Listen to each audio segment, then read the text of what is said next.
Assalamualaikum warahmatullahi wabarakatuh. Salam guru penggerak. Bertemu lagi dengan saya Muhammad Hanafi, calon guru penggerak angkatan 10 dari SLB Hardika Bakti, Kabupaten Jombang, Provinsi Jawa Timur.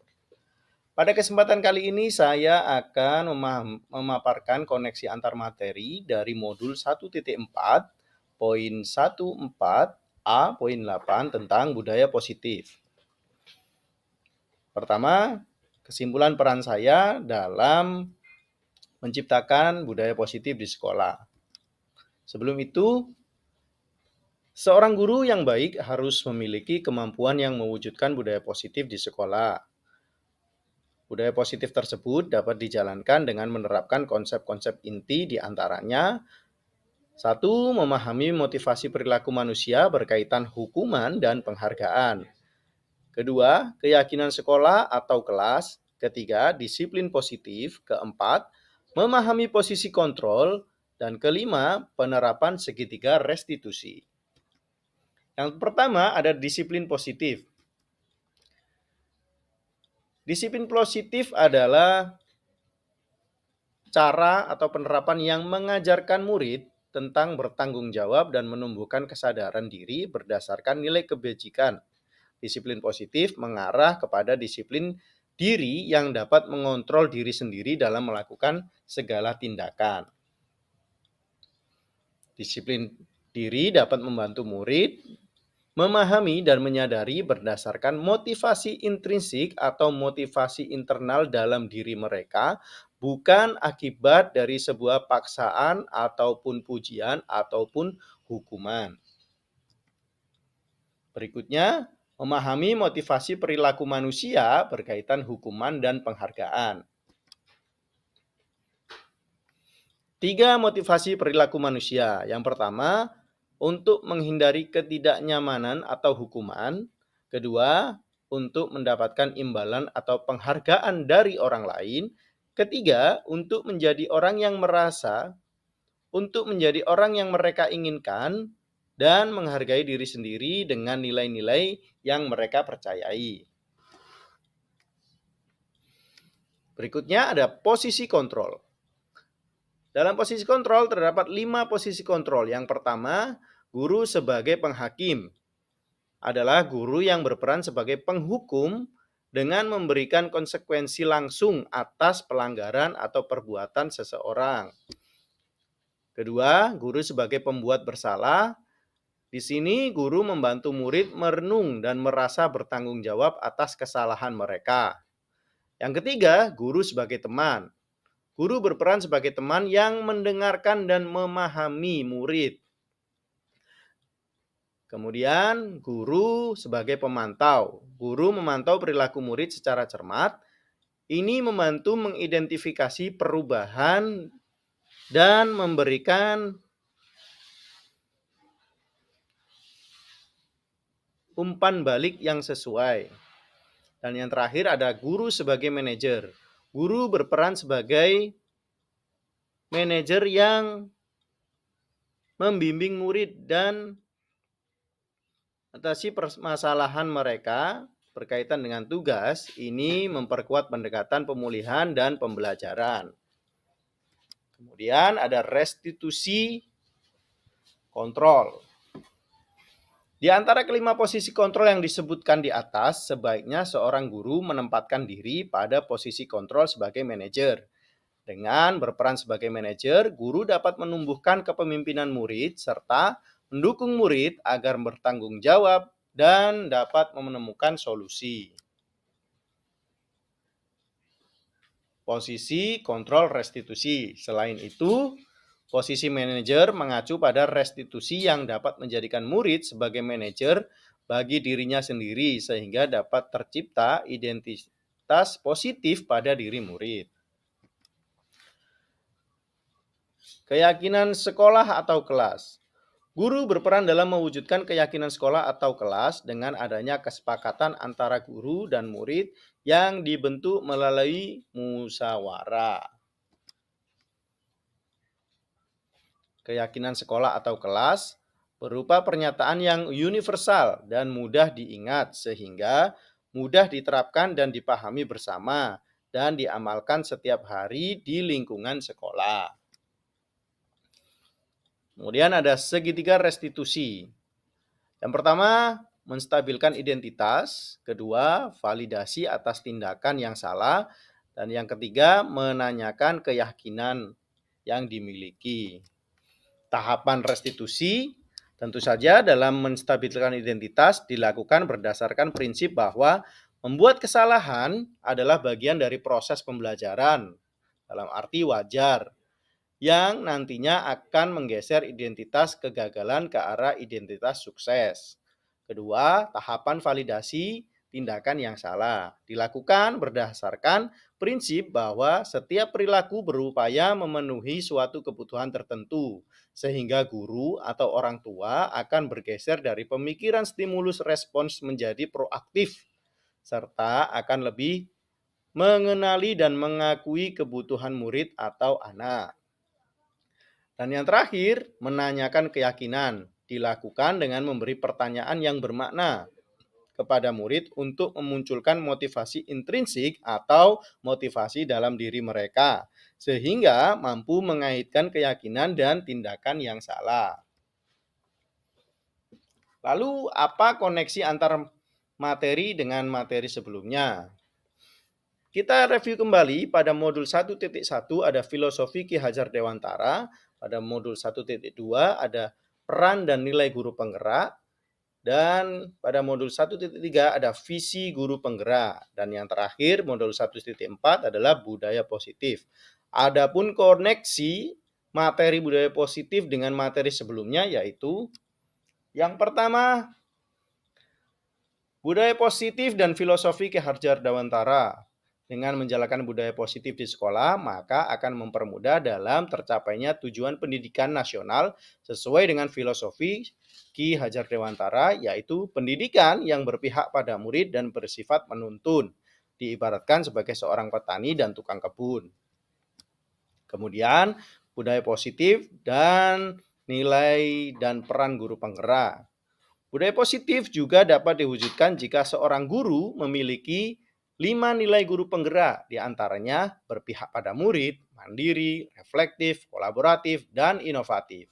Selain itu, guru penggerak juga harus memiliki peran sebagai penggerak di lingkungannya dalam membangun budaya positif, diibaratkan sebagai bahan bakar dan mesin yang menggerakkan. Kemudian, budaya positif dengan visi guru penggerak. Salah satu perubahan yang diinginkan sesuai dengan visi guru penggerak adalah terbentuknya budaya positif agar tercipta sekolah yang nyaman, aman, dan berpihak pada murid. Membuat pembelajaran lebih bermakna bagi murid sesuai dengan filosofi Ki Hajar Dewantara dan filosofi profil pelajar Pancasila. Pertanyaan, sejauh mana pemahaman Anda tentang konsep-konsep inti yang telah Anda pelajari di modul ini? Adakah hal-hal yang menarik untuk Anda dan di luar dugaan? Yang pertama ada pemahaman. Saya telah memahami konsep inti dari modul 1.4 tentang budaya positif yang merupakan perwujudan dari nilai-nilai keyakinan universal yang diterapkan di sekolah. Budaya positif tidak bisa diciptakan secara instan, namun dalam penerapannya bisa dimulai dari diri sendiri sebagai guru dan juga rekan sejawat tentunya memegang kebijakan yakni kepala sekolah.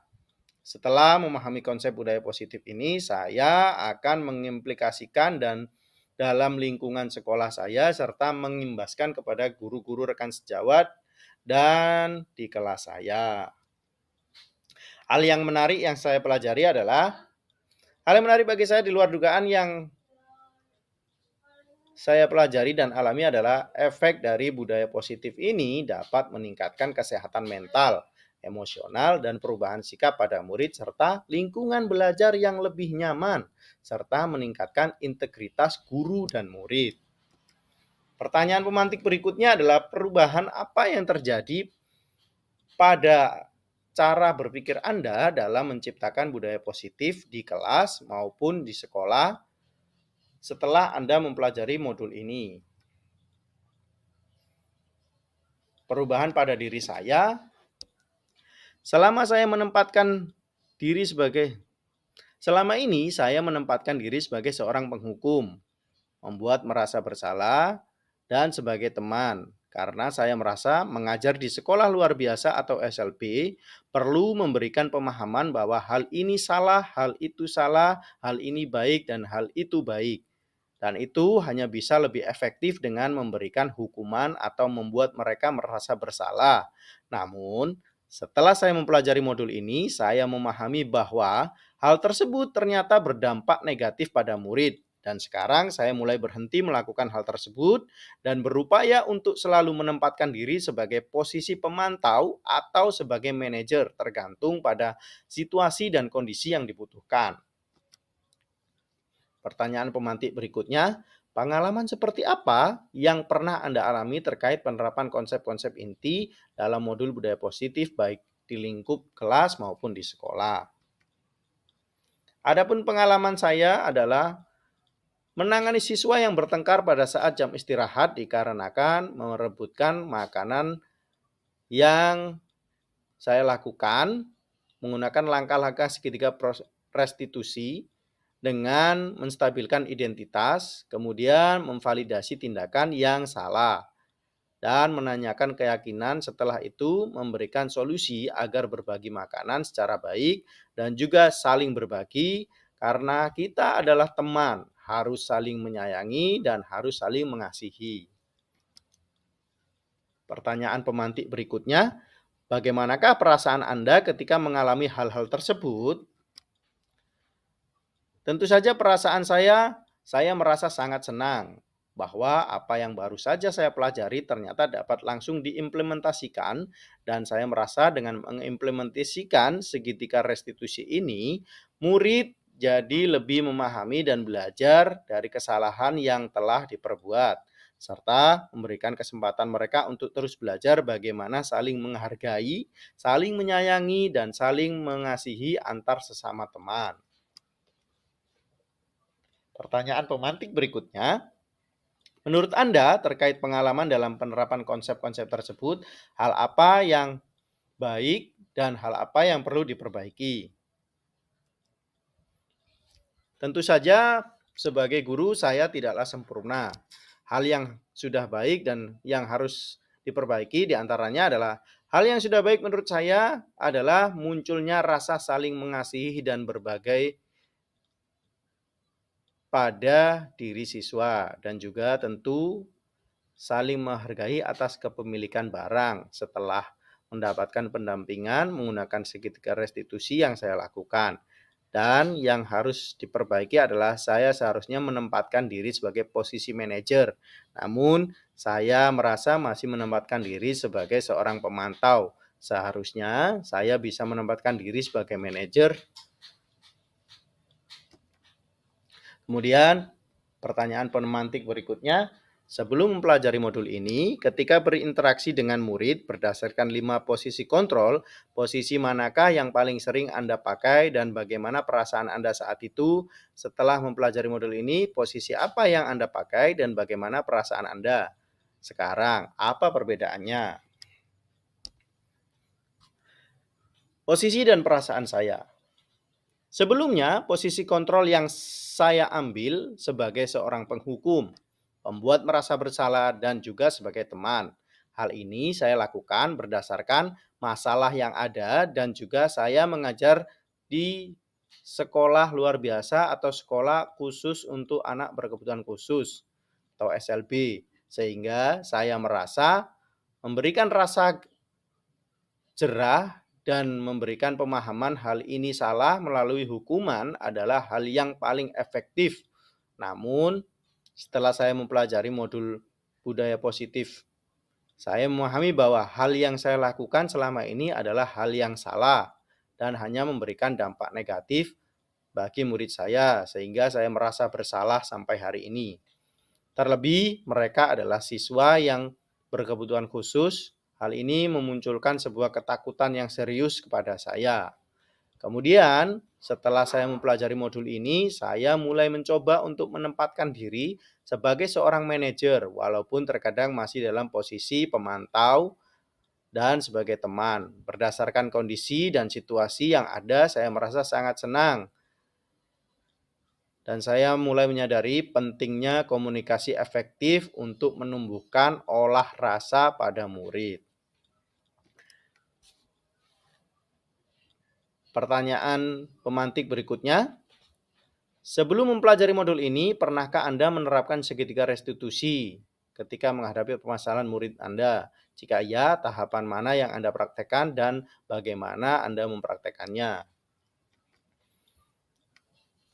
Pengalaman saya melakukan segitiga restitusi sebelumnya.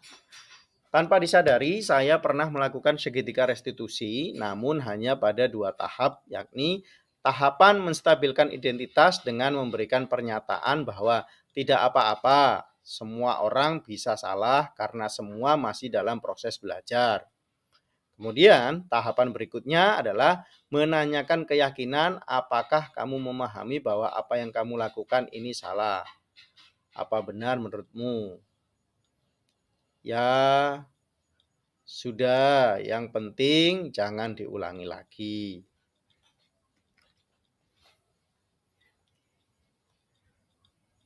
Pertanyaan pemantik berikutnya.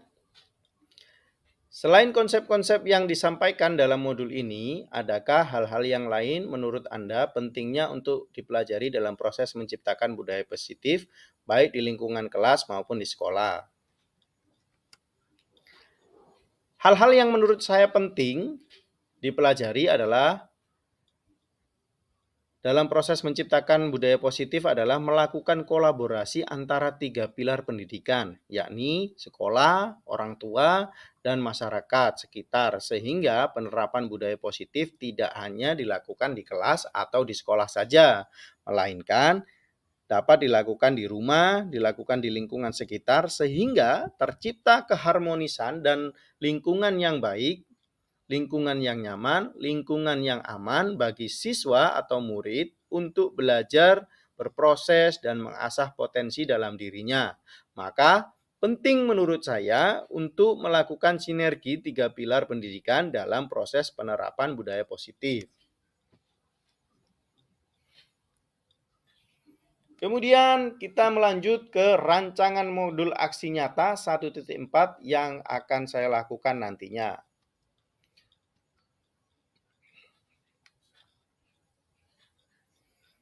Latar belakang konsep dari budaya positif belum dipahami secara merata oleh seluruh warga sekolah, sehingga lingkungan sekolah yang positif bagi murid belum dapat tercipta dengan baik dikarenakan hanya beberapa guru yang menerapkan konsep budaya positif dan guru yang lain belum mengikuti atau ada yang belum memahami konsep budaya positif sehingga atmosfer sekolah masih berbeda-beda setiap kelas. Kemudian berdasarkan belum meratanya pemahaman tentang konsep budaya positif dan juga penerapan yang masih perorangan, maka perlu dilaksanakan pengimbasan, yakni sebuah aksi nyata dalam bentuk forum grup diskusi atau in-house training, agar pemahaman tentang budaya positif dapat segera dipahami bersama dengan dan bisa membangun budaya positif di lingkungan sekolah. Adapun tujuan dari penerapan budaya positif atau aksi nyata yang akan saya lakukan adalah untuk meningkatkan pemahaman warga sekolah tentang budaya positif. Kemudian terbentuknya motivasi intrinsik pada murid melalui pembuatan keyakinan sekolah atau kelas. Tolok ukurnya terlaksana diseminasi pemahaman budaya positif di sekolah. Terciptanya keyakinan kelas melalui kesepakatan yang dilakukan wali kelas dan murid. Warga sekolah saling bersinergitas dan melakukan dengan sungguh-sungguh keyakinan sekolah yang telah disepakati. Kemudian menggunakan segitiga restitusi untuk memecahkan segala permasalahan atau problematik yang ada di sekolah. Adapun lini masa yang akan saya lewati adalah pertama, berkoordinasi dengan kepala sekolah. Kedua, berkoordinasi dengan rekan sejawat dan wali kelas. Ketiga, melakukan diseminasi konsep budaya positif yang diikuti oleh kepala sekolah, wali kelas, rekan guru sejawat, dan wali murid. Keempat, menyusun keyakinan kelas dan menempelkannya di dinding kelas atau mading kelas. Dan yang terakhir, menempelkan hasil keyakinan sekolah di sudut-sudut biar bisa dipahami dan dilihat oleh seluruh warga sekolah. Adapun dukungan yang dibutuhkan, yang pertama adalah dukungan dari kepala sekolah, dukungan dari wali kelas dan guru BK, kemudian dukungan dari guru lain, dukungan dari murid dan wali murid, dan yang terakhir adalah sarana prasarana seperti ATK dan lain-lain untuk membuat kesepakatan kelas dan pengimbasan.